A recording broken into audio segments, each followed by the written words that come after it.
Un plaisir renouvelé d'être avec vous ce matin, mesdames et messieurs, sur les antennes de For You Media Africa.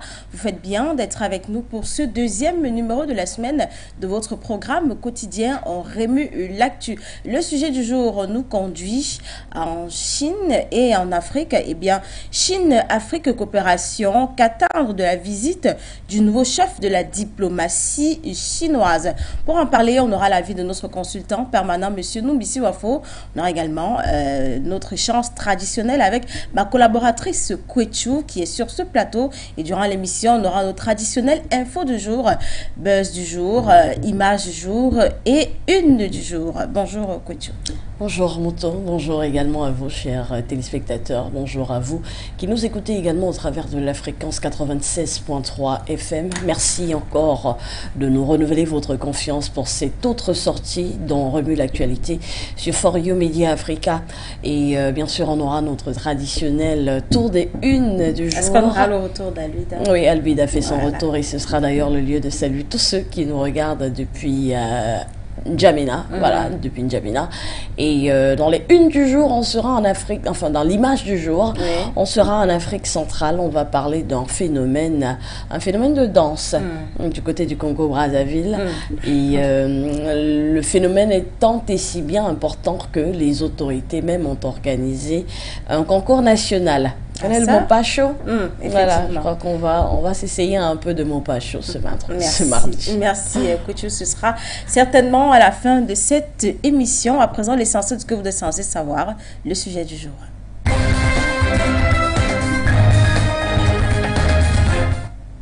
Chine-Afrique coopération, qu'attendre de la visite du nouveau chef de la diplomatie chinoise? Eh bien, le nouveau ministre chinois des Affaires étrangères, Qin Gang, voilà, commence son mandat par un voyage d'une semaine dans 5 pays africains, a annoncé lundi le ministère des Affaires étrangères. Qin Gang était récemment ambassadeur aux États-Unis, se rendra en Éthiopie, au Gabon, en Angola, au Bénin et en Égypte du 9. Donc depuis hier, il a entamé cette visite du 9 au 16 janvier, a déclaré le porte-parole Wang Wenbin lors d'un point de presse quotidien en Égypte. Il rencontrera également le secrétaire général de la Ligue arabe. Le nouveau ministre des Affaires étrangères suit l'exemple de ses prédécesseurs qui, depuis plus de 3 décennies, commencent chaque année par un voyage en Afrique. Cela montre que la Chine attache une grande importance à l'amitié traditionnelle avec l'Afrique et au développement des relations sino-africaines, a déclaré Ming Wang. Voilà le nouveau chef de la diplomatie chinoise. Les États-Unis luttent contre la Chine pour l'influence en Afrique. Le président Joe Biden ayant lancé un appel aux dirigeants africains lors du dernier sommet États-Unis-Afrique. La Chine est devenue un partenaire commercial majeur du continent et investisseur dans les infrastructures et les projets miniers. Wing Wang, 56 ans, a été nommé ministre des Affaires étrangères le 30 décembre dernier. Il a succédé à Wang Ying, 69 ans, qui a remplacé Yang Jiechi en tant que principal responsable de la politique étrangère du gouvernement. Le nouveau poste de Wing Wang n'a pas été annoncé, mais un récent article de lui sur le site web du ministère étranger le décrivait comme directeur du bureau des affaires étrangères du Parti communiste au pouvoir, poste qu'occupe Yang. Madame, Monsieur, telle est notre thématique de ce mardi 10 janvier 2023. Vous pouvez participer à cette émission en nous laissant vos différents messages sur nos plateformes, YouTube et notamment Facebook. Et à la fin de l'émission, on aura le plaisir de lire tous vos messages apparus durant l'émission. Kwechu, la Chine qui essaye de renouveler ses liens avec l'Afrique, notamment par cette visite du nouveau chef de la diplomatie chinoise. Il a entamé sa visite en Afrique depuis hier. Il sera au Gabon, en Égypte, au Bénin, en Éthiopie, en Angola, pour essayer de consolider les liens avec l'Afrique. Quand on sait qu'actuellement, l'Afrique est le continent le plus convoité par des grandes puissances mondiale, la Chine qui vient réaffirmer sa relation avec les pays africains. La Chine aujourd'hui est considérée en Afrique comme l'un, si ce n'est le plus grand, partenaire économique avec les différentes parties d'Afrique. Et à cette différence près, hein, peut-être avec beaucoup d'autres pays occidentaux qui se partagent leurs anciens précarés en Afrique, donc leurs anciennes colonies. La Chine, elle puise partout. Voilà. Elle est installée un peu de partout. D'ailleurs, il existe le sommet Afrique, le sommet Chine-Corne de l'Afrique. C'est-à-dire que même en Afrique de l'Est, à Djibouti notamment, la Chine, elle a de forts investissements, notamment sur le plan militaire, qu'elle chérit ardemment. Et dans ces différentes parties du nord au sud, de l'Est à l'Ouest de l'Afrique, c'est peut-être même l'Afrique du Nord qui est la plus lésée en termes de coopération avec la Chine. Mais elle est implantée de partout. Elle a réussi assez sobrement, calmement, doucement, mais sûrement à s'implanter, à implanter de ses tentacules un peu de partout, sur le plan des infrastructures, sur le plan du commerce, sur le plan du numérique. La Chine s'est implantée de partout. Donc on n'y voit pas forcément ne voit pas forcément cela d'un bon œil, parce qu'on le sait aujourd'hui, si l'Afrique est autant le terrain de chasse de toutes ces grandes puissances économiques, donc la Chine, parce qu'on a aussi tendance à l'oublier très souvent, mais la Chine et les États-Unis, c'est les premières économies mondiales. Effectivement. Les premières économies mondiales, on estimait encore en 2019 à plus de 200 milliards de dollars les investissements chinois du côté de l'Afrique, lors du sommet, du 8e sommet qui se tenait en 2021, le sommet Chine-Afrique du côté de Dakar au Sénégal. Donc, les sommets se succèdent et ne se ressemblent pas. C'est la Russie qui initie un sommet avec l'Afrique, c'est les États-Unis très récemment qui initient le sommet États-Unis-Afrique. Je rejoindrai peut-être M. Nombesi Wafo, s'il nous écoute, c'est le lieu de lui passer déjà le bonjour avant qu'il ne nous rejoigne. Voilà. Pourquoi est-ce qu'il y a toujours ce besoin finalement de prendre l'Afrique comme une entité, une petite entité, et chaque pays vient initier des sommets avec tous les chefs d'État, tous les chefs d'État africains. C'est pas un sommet Chine-Sénégal ou alors Chine-CEDEAO, mais c'est un pays qui initie un sommet avec l'ensemble d'un continent. Un continent qui compte quand même près d'une cinquantaine d'États. Et comment, aujourd'hui, on a le sentiment finalement que c'est également une approche vraiment à réduire l'Afrique à les prendre individuellement. On a le sentiment que c'est 3 fois rien et qu'il faille les considérer tous en ensemble comme un État pour au moins se considérer que ça a un poids sur l'échiquier. Ok, soit, acceptons. La Chine représente une entité selon ses différentes puissances économiques et même politiques. Mais maintenant, comment est-ce que l'Afrique se positionne justement dans ces différentes rencontres? Comment est-ce qu'elle négocie ces différents partenariats? Parce qu'il ne faut pas s'éloigner de l'objectif selon lequel ces différentes rencontres ne sont que des rencontres quant à tirer la couverture de son côté, à essayer d'implémenter des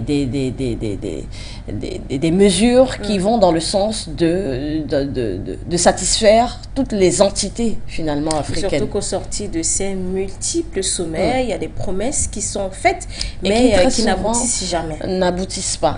Donc la Chine joue également sa carte en Afrique, tant qu'à faire, puisque c'est aujourd'hui l'approche de plusieurs puissances africaines, quant à se dire, ok, l'on sort de plusieurs décennies de coopération, de partenariat avec nos anciens colonisateurs, la France, les Royaumes-Unis, donc on compterait les États-Unis et toutes ces instances internationales. Mais qu'est-ce qu'on en tire sur le plan de la coopération militaire donc, et sécuritaire? On voit aujourd'hui dans tous ces pays qui connaissent la crise sécuritaire, du Burkina Faso à la Centrafrique en passant par le Mali, il y a une rupture. Il y a une rupture des partenariats ou des coopérations avec notamment Barkhane. On connaît Barkhane du côté du Mali ou du Niger, on n'en veut plus.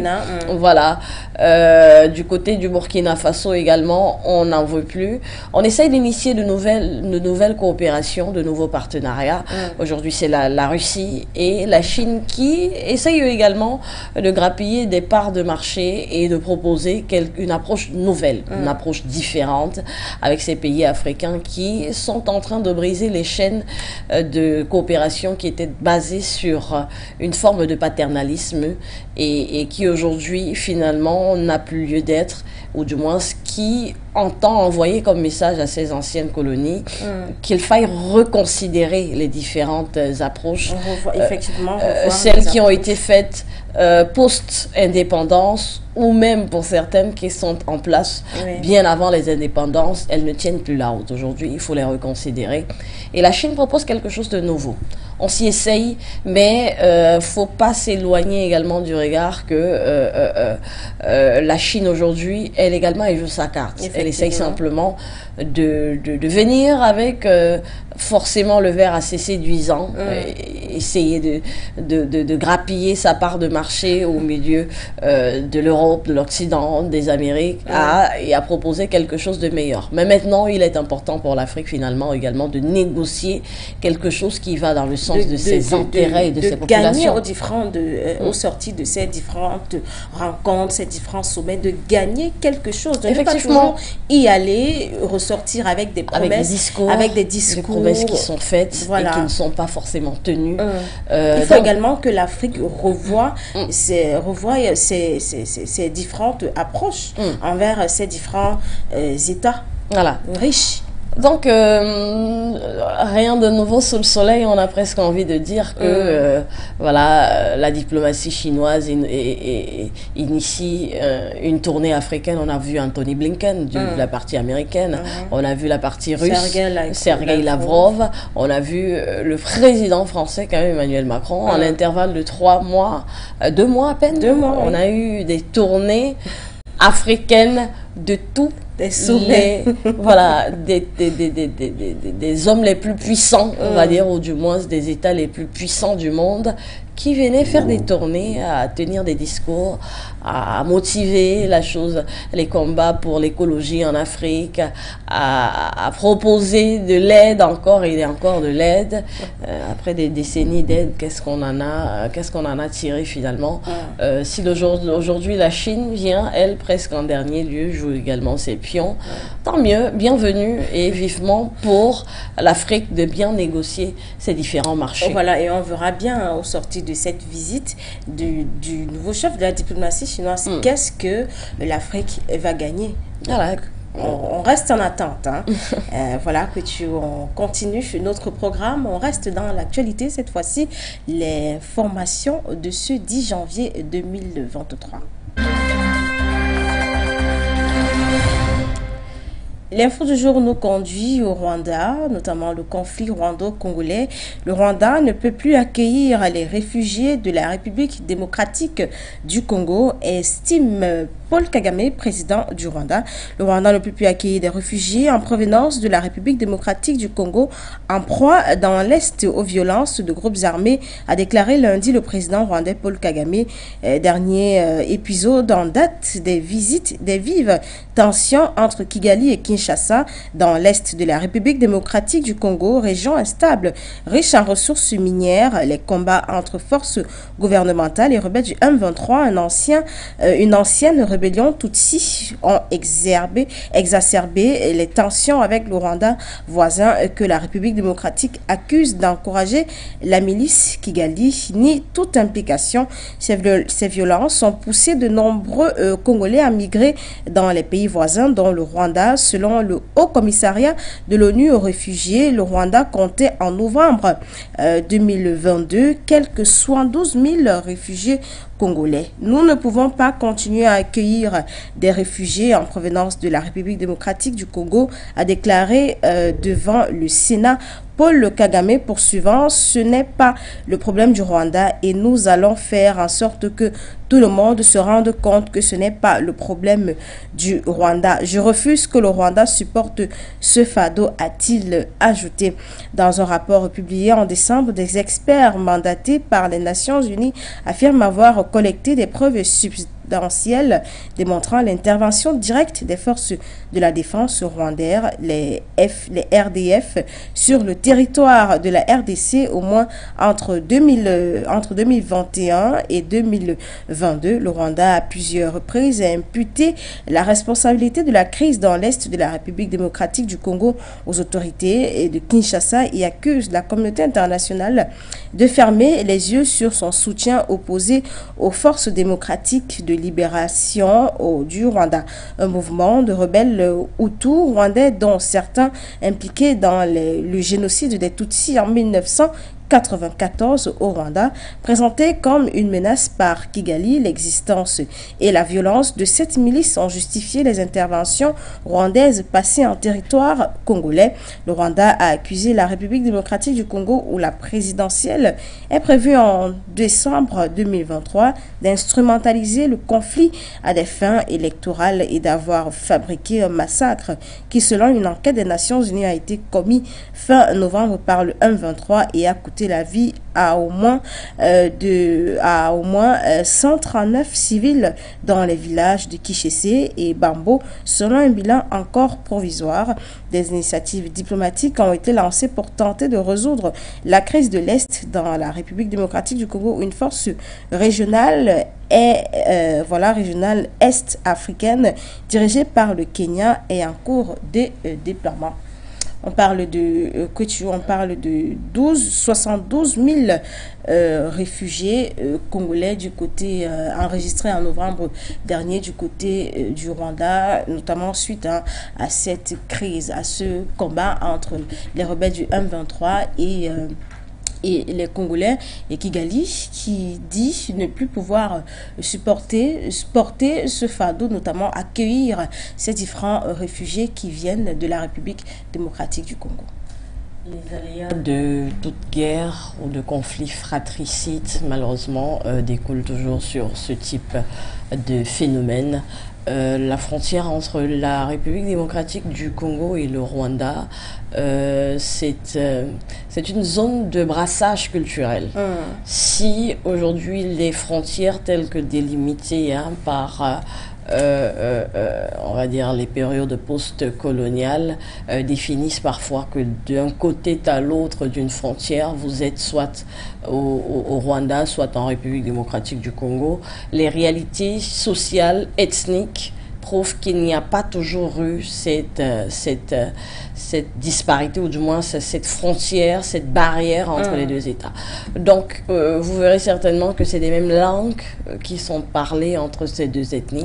Mais du fait aujourd'hui de ces conflits, ou du moins de ce problème du M23, on est des frères qui ne pourront donc plus traverser la frontière pour se rendre de part et d'autre de cette lisière qui sépare les deux pays pour essayer de sauver leur vie. C'est une zone qui connaît des troubles depuis déjà plus d'une décennie, le Nord Kivu, zone frontalière donc entre le Rwanda et la République démocratique du Congo, du temps où c'est le Rwanda qui connaissait une guerre civile, une guerre fratricide, qui était notamment aussi le génocide rwandais. C'est la partie congolaise, en 1994 effectivement. C'est le Congo qui recueillait donc de ces Tutsis ou encore de ces Hutus qui fuyaient le massacre côté rwandais. Aujourd'hui, ce qui sévit davantage, c'est ces rébellions militaires, ou du moins ces groupes rebelles qui sévissent par dizaines dans la zone et qui continuent encore de perpétrer des massacres. Et aujourd'hui, on a des populations du fait que le Rwanda ou le Congo accuse le Rwanda de soutenir ce groupe rebelle des M23. Le Rwanda refuse d'accueillir de ces ces Congolais. À quand la fin finalement de cette affaire? On a connu, on en parlait hier, la fin du massacre, enfin de l'affaire des 46, ou alors 49 soldats ivoiriens. Et on s'impatiente également de voir peut-être la hache de guerre enterrée entre Kigali et Kinshasa, parce que ça commence à bien faire. Je crois bien que le président Kagame est en train de montrer une fois de plus qu'il n'est pas prêt à s'investir pour que cette situation qui prévaut de ce côté-là soit calmée ou soit alors éternisée. C'est simplement un retour d'ascenseur. C'est point pour point désormais entre Kigali et Kinshasa. On a vu la partie congolaise qui a recruté même davantage parmi les civils pour essayer d'étoffer son armée, question de venir faire front dans cette zone frontalière, pour faire front au M23 qu'ils accusent d'être soutenus par le Rwanda. Donc, le retour de la partie rwandaise de refuser désormais d'accueillir ces réfugiés n'est pas des plus surprenants. Ça n'a rien de surprenant, c'est juste une réaction qui montre et témoigne à suffire de ce que les pourparlers qui ont été initiés du côté de Luanda ou encore du côté du Kenya ne vont pas dans le sens de donner l'impression qu'il y aura une cessation des hostilités dans les mois ou les semaines qui vivent. Au contraire, les tensions ne font que monter davantage. S'il y avait une cessation des hostilités qui était à prévoir, l'on n'aurait pas vu ces images de civils qui sont recrutés de manière parfois très anarchique pour essayer d'étoffer l'armée congolaise. Et côté Rwanda, désormais, on dit on ne veut plus de vous chez nous. Il n'y a pas la voie du dialogue. Au contraire, on dirait que le conflit s'intensifie. Ça s'intensifie. Vraiment, c'est le sentiment qu'on a avec cette sortie de Paul Kagame désormais, qui nous a habitués d'ailleurs même à un certain mutisme, puisque jusqu'ici, c'est en général porte-parole du gouvernement ou encore un ministre des Affaires étrangères. Qui représenté par un ministre. Moi, dès le début de la résolution de ce conflit, le président Kagame a montré qu'il n'était pas qui ne soutenait pas la paix, qu'il souhaite que ce conflit persiste. Il a montré qu'il ne partageait pas l'envie d'une cessation des hostilités de ce côté-là.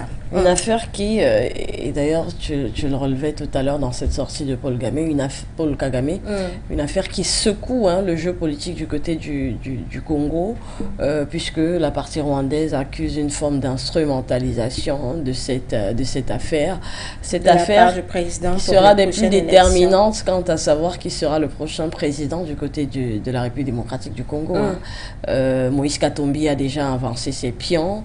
Martin Fayulu a été celui qui a donné vraiment le dernier coup de pied à Félix Tshisekedi quelques jours après sa sortie sur une chaîne. Voilà, il faisait cette sortie quant à dire à Félix Tshisekedi qu'il est assez dormant dans cette affaire, qu'il fallait qu'il monte au créneau. Et quelques 24 heures plus tard, Félix Tshisekedi débarquait l'ambassadeur rwandais de la République démocratique du Congo en mettant un terme au rapport diplomatique. Donc, la situation s'envenime, on a le sentiment, et l'on prie parce que malheureusement il est des centaines de morts, des morts qui se chiffrent encore par dizaines chaque semaine, voire chaque mois dans cette partie. On aimerait bien que d'ici quelques jours on voit le président Kagame et le président Tshisekedi se faire des accolades, un peu comme ce qu'on a vécu entre la Côte d'Ivoire et le Mali, et dire que fini la hache de guerre, à présent la paix, la fratrie entre ces deux nations. Je ne vais pas m'avancer à être aussi pessimiste que je l'ai été avec le conflit dans le Tigré et à voir finalement que ça a porté ses fruits. Du coup, on va partir optimiste. Voilà, nous sommes optimistes. On espère que d'ici quelques jours ou quelques semaines, la paix sera au rendez-vous de ce côté-là, dans l'est de la République démocratique du Congo. On aimerait bien voir le président Kagame et le président Tshisekedi se saluer et s'embrasser. Merci. Kwechu. On reste toujours dans ce cadre d'information. Cette fois-ci, on va faire le tour des différents kiosques des capitales africaines et on salue le retour du site d'information Aluida. Info que Kwechu va nous servir tout de suite.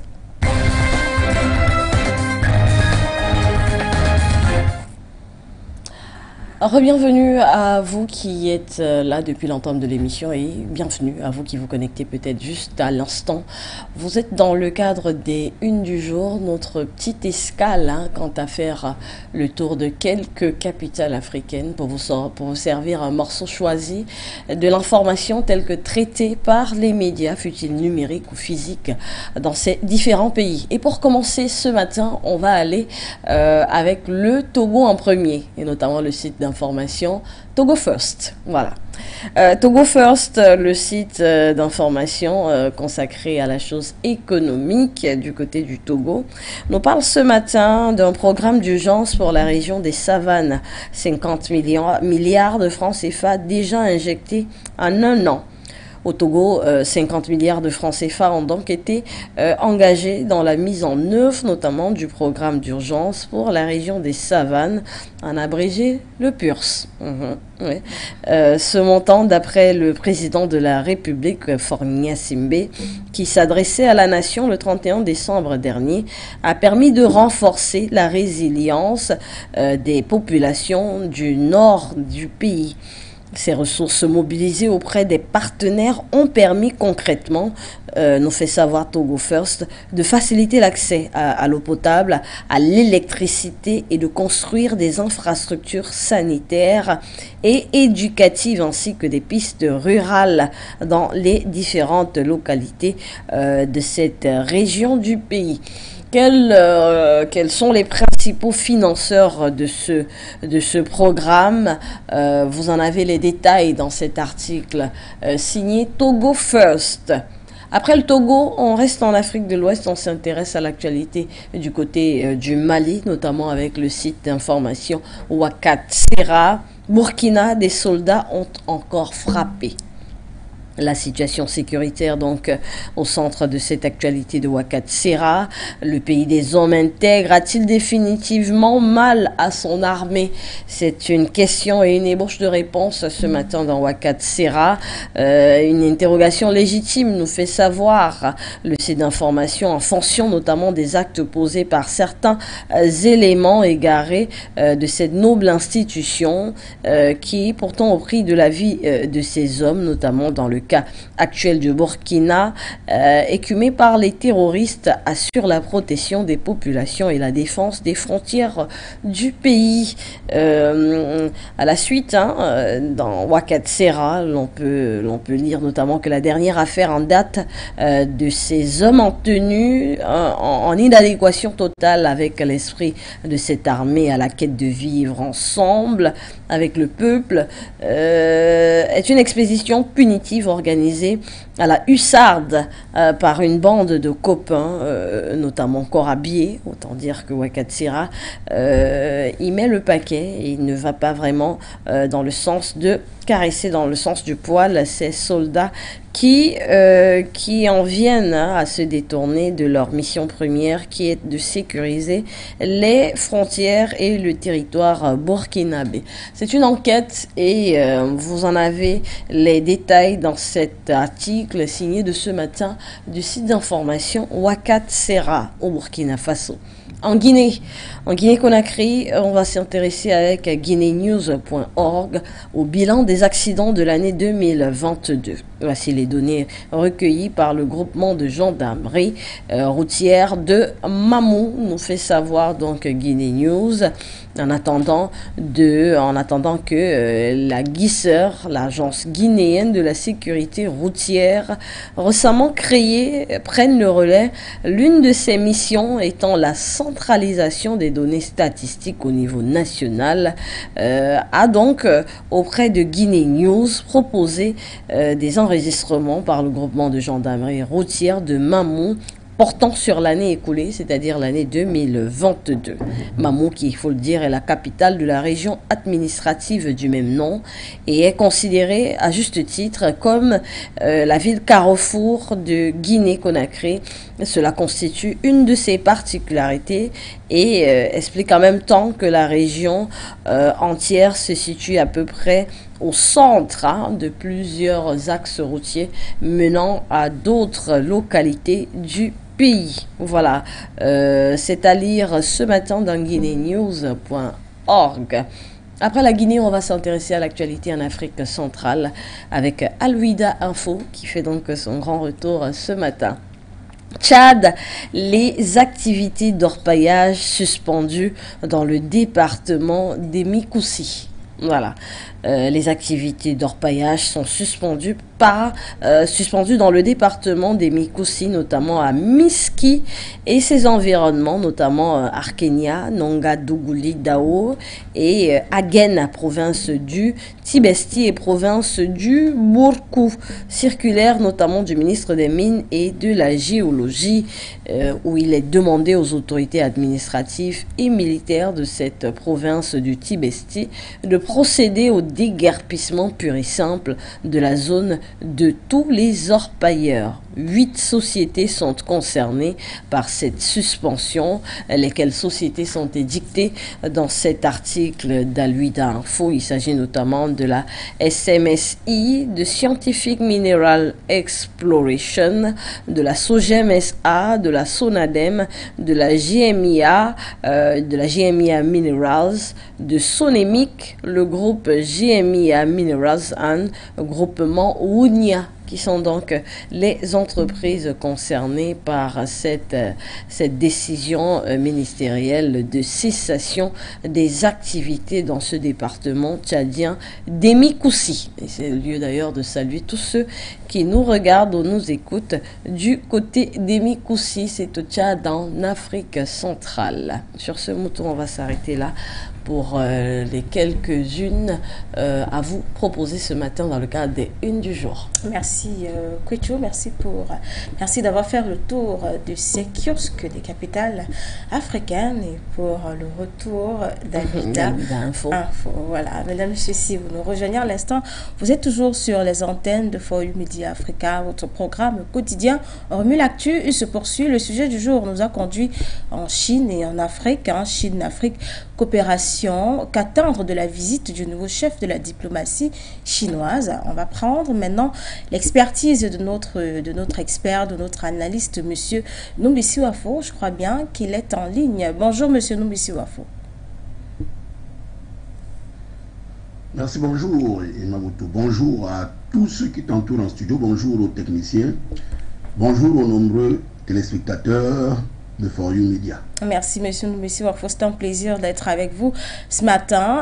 Monsieur Numbisi Wafo, le nouveau ministre chinois des Affaires étrangères, Qin Gang, commence son mandat par un voyage d'une semaine dans 5 pays africains. Que vous inspire ce déplacement et qu'attendre réellement de cette visite du nouveau chef de la diplomatie chinoise en Afrique, monsieur Numbisi Wafo?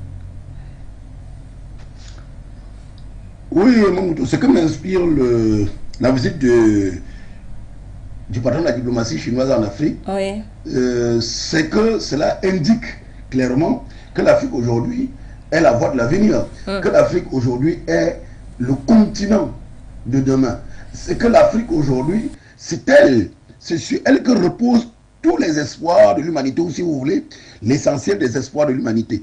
Parce que cette visite qui va conduire Qin Gang dans 5 pays africains, à savoir entre autres, à savoir l'Éthiopie, le Gabon, l'Angola, le Bénin et l'Égypte, à compter, wow, c'est quand même un périple africain qui a commencé depuis hier.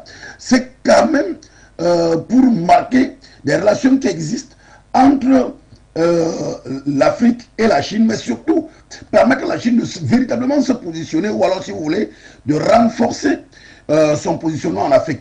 Parce qu'il faut quand même dire que c'est un voyage qui arrive après le sommet États-Unis-Afrique, après le sommet Russie-Afrique.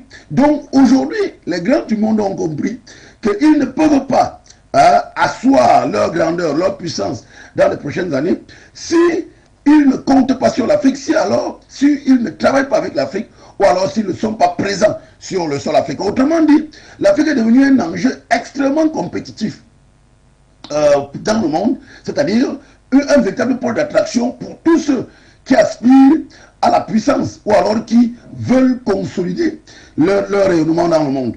Et si l'Afrique aspire à cela, ou alors si la Chine, qui est dans cette mouvance-là, se rue sur l'Afrique ou alors se manifeste de plus en plus son intérêt pour l'Afrique, ce n'est pas un fait de hasard, parce qu'il faut quand même rappeler que la quasi-totalité des prédécesseurs de Kim Jong ont toujours commencé leur année à travers des déplacements en Afrique.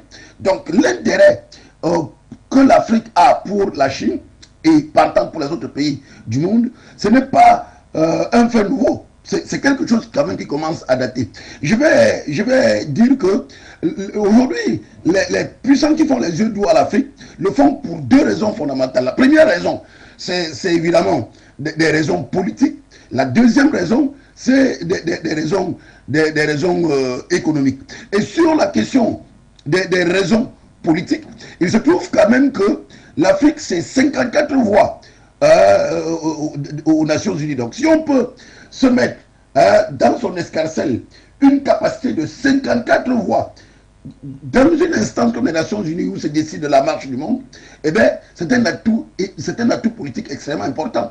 Et vous allez vous rendre compte que la Chine a commencé depuis longtemps à, je veux dire, procéder par ce que je pourrais appeler une cour assidue à l'Afrique à travers un certain nombre d'investissements en Afrique, que ce soit sur le plan continental ou alors sur le plan des institutions continentales, sous-régionales ou même dans divers États. Parce que souvenez-vous quand même que le siège de l'Union africaine a été conçu en Chine, que ce siège-là a été construit essentiellement sur des fonds chinois et par les Chinois. Rappelez-vous que récemment encore, c'est-à-dire il y a quelques semaines, la CEDEAO inaugurait le début de la construction de son siège à Abuja, qui sera financé à hauteur d'environ 31,6 milliards de dollars par la Chine. Donc, l'intérêt de la Chine en Afrique, c'est connu de tout le monde. Cela commence à dater. Mais cet intérêt-là, nous avons dit, repose sur deux plans, sur le plan politique et sur le plan économique. Et nous avons dit sur le plan politique que l'Afrique, c'est quand même 54 voix au Conseil, je veux dire 54 voix dans l'Organisation des Nations Unies. Donc ce n'est pas rien, ce n'est pas quelque chose de négligeable. Mais le plus important, il faut le dire, c'est quand même que l'Afrique, c'est un potentiel économique énorme. L'Afrique, c'est d'importantes ressources minières. Et vous savez qu'en termes de ressources minières, l'Afrique, c'est quand même plus de 53,4%, je veux dire, oui, plus de environ 53,9% de ressources de diamants ou alors la réserve diamantaire dans le monde se situe en Afrique. Et quand vous avez un tel potentiel, évidemment, vous ne pouvez que susciter de la convoitise des autres. Il faut dire que le cobalt qui rentre dans la fabrication du téléphone, parce que c'est quand même le cobalt qui permet de fabriquer les batteries de nos téléphones pour assurer la réserve en énergie et empêcher le surchauffement de cette batterie-là, que le cobalt a pour réserve mondiale la plus importante, la RDC, la plus démocratique du Congo. La plus démocratique du Congo seule, tenez-vous bien tranquille, ou comporte les 58% de la réserve mondiale de cobalt. Et quand on parle, vous avez un minerai qui s'appelle le platine. C'est un minerai qui rentre dans la fabrication dans la bijouterie, dans l'horlogerie, dans l'équipement des laboratoires et même dans la fabrication des fausses dents, c'est-à-dire que dans les opérations médicales, rien que la République sud-africaine, c'est-à-dire l'Afrique du Sud, possède les 69,6% de la réserve mondiale de ressources comme celle-là. Et je ne vous parle pas d'or, je ne vous parle pas de fer, je ne vous parle pas d'autres ressources que l'Afrique possède. Donc, l'Afrique, c'est un important gisement de ressources minières. En termes de terres agricoles, inexploitées, mais alors très très fertiles, l'Afrique possède les 60% des terres agricoles inexploitées et très fertiles dans le monde. Et donc, ça veut dire que l'Afrique, lui seul, elle seule, représente plus la moitié des terres agricoles inexploitées. Et vous savez, quand les Africains, les Chinois qui font dans la prospective, qui font dans des prévisions sur la longue durée, ils achètent de plus en plus chez nous des terres pour lancer des projets agricoles de grande envergure. Donc, en Afrique, c'est quelque chose qui attire. Mais vous savez également que sur le plan toujours économique, l'Afrique, c'est quand même presque 15 milliards. Je veux dire 1,5 milliard d'habitants, autant pour moi. 1,5 milliard d'habitants d'une population essentiellement jeune. Et quand on connaît que l'Asie, l'Europe, l'Amérique, aujourd'hui ont une population qui est très vieille, évidemment, la main-d'œuvre suffisamment productive se trouve en Afrique. Et donc, sur ce plan-là, l'Afrique est un impressionnant marché. Et pour aller dans ce sens, nous allons dire que ce n'est pas un fait de hasard si les six pays qui ont le taux de croissance le plus élevé, oui, pardon, je veux dire, des 12 pays qui ont le taux de croissance le plus élevé dans le monde, il y a quand même 6 pays en Afrique. Il y a parmi ces 6 pays en Afrique que sont l'Éthiopie, la Côte d'Ivoire, le Mozambique, la Tanzanie, la République démocratique du Congo et le Rwanda. Donc c'est un indicateur de ce que l'Afrique est un énorme potentiel agricole. Et donc sur ce plan, hein, l'Afrique je disais que c'est un indicateur de ce que l'Afrique est un énorme potentiel économique. Et donc sur ce plan, l'Afrique attire forcément des investisseurs. Donc quand les gens arrivent en Afrique, ce n'est pas pour les beaux yeux des Africains. Et vous savez que la Chine aujourd'hui se rue en Afrique.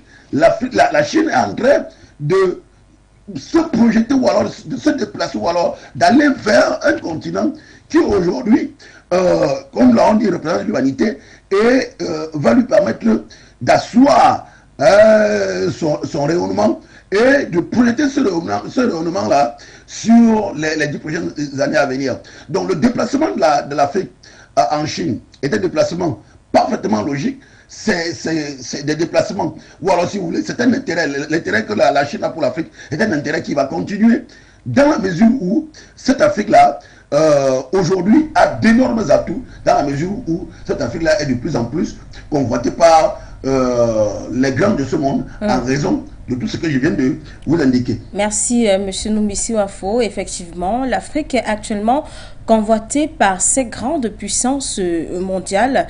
On rappelle qu'on sort fraîchement d'un sommet États-Unis-Afrique.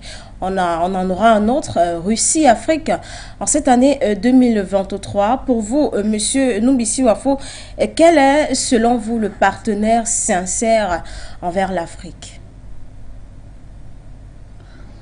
Oui, quand vous me demandez quel est le partenaire de l'Afrique le plus sincère par rapport à cette convoitise-là, oui, donc est l'objet de l'Afrique aujourd'hui, j'ai envie de sourire parce que vous savez, dans les relations entre les peuples, dans les relations entre les États, en fait, on ne parle pas. Les termes comme la sincérité ne sont pas des termes qui sont suffisamment crédibles. Les termes comme la sincérité, en réalité, ne font pas partie du vocabulaire,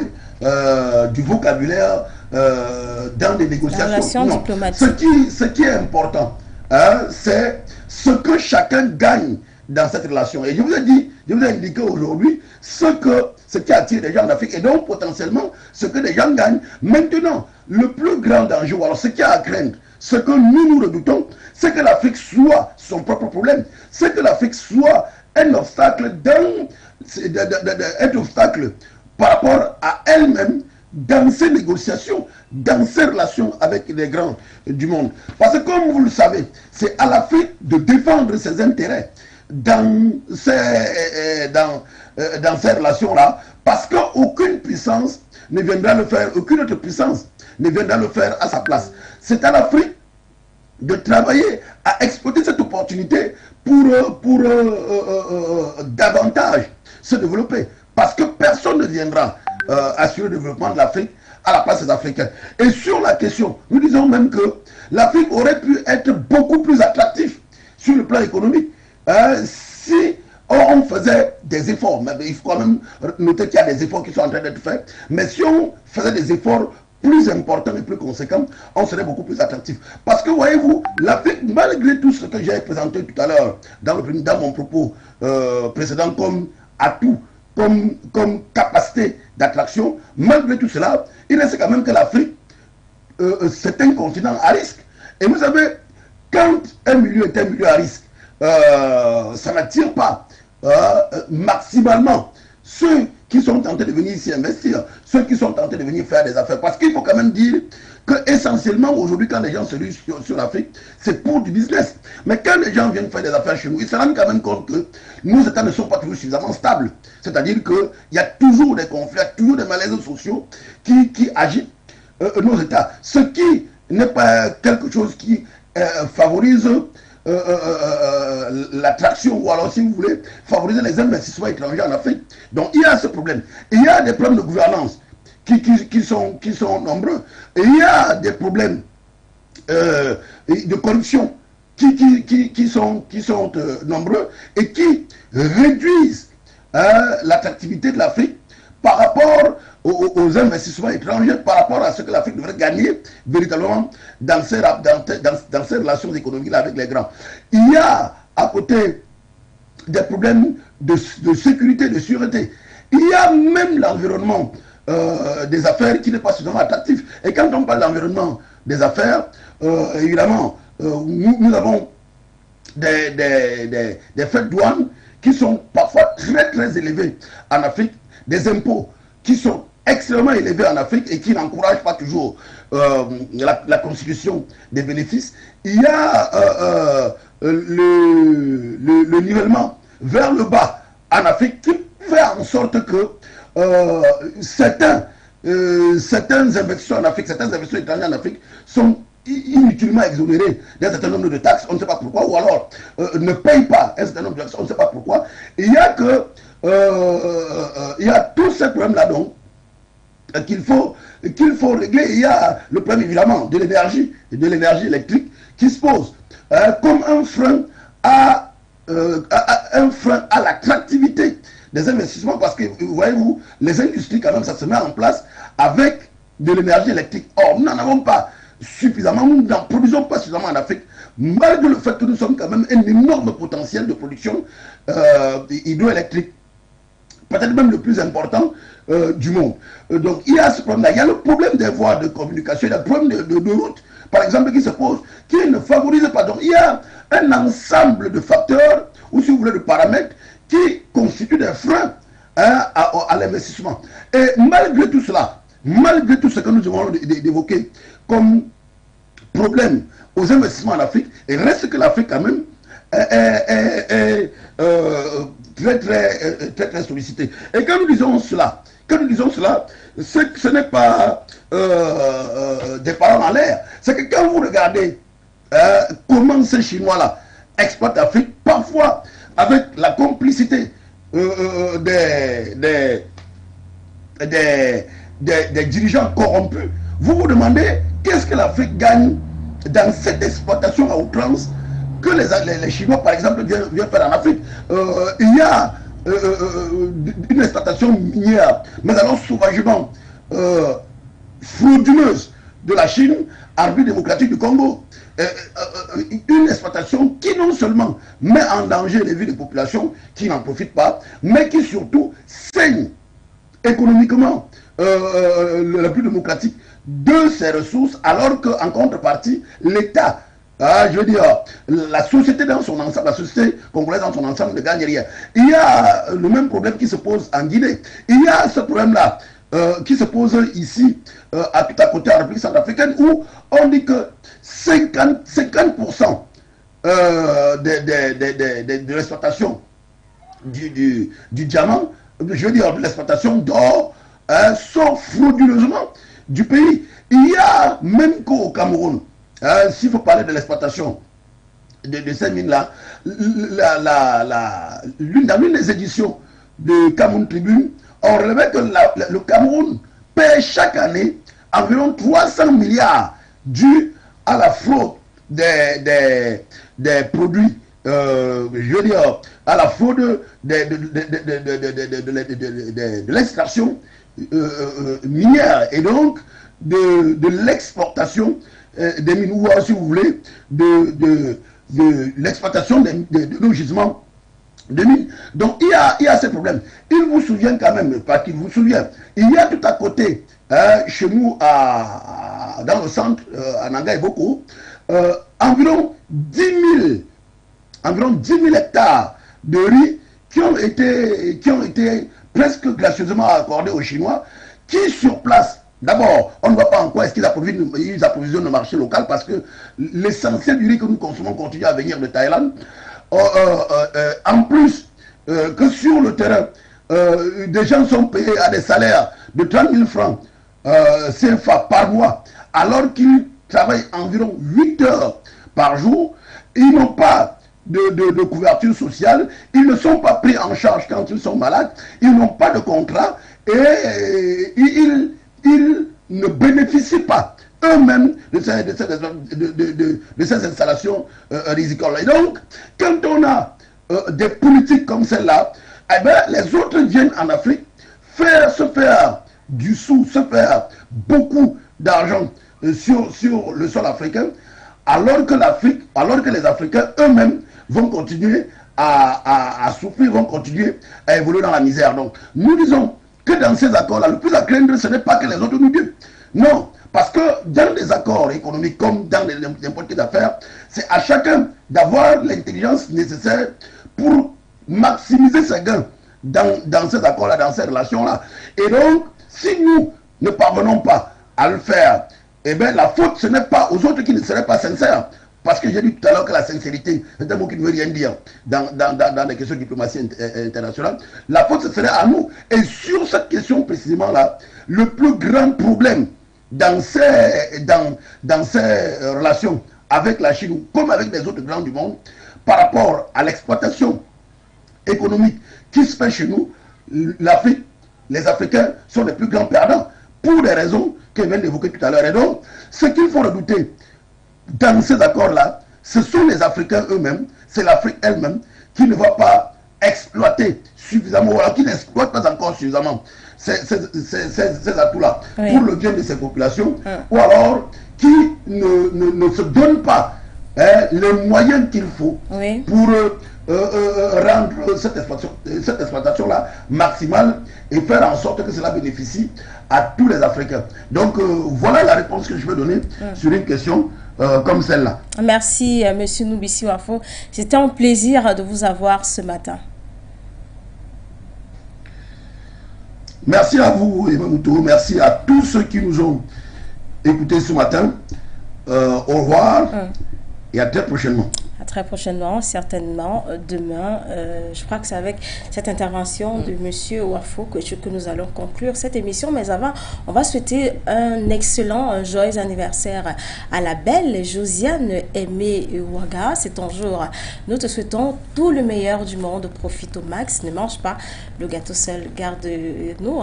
Kouitou et moi, garde-nous des grosses parts du gâteau. Voilà, vivement que l'esquisse des pas de danse de Mopacho, ce qui devait être l'objet de notre image du jour.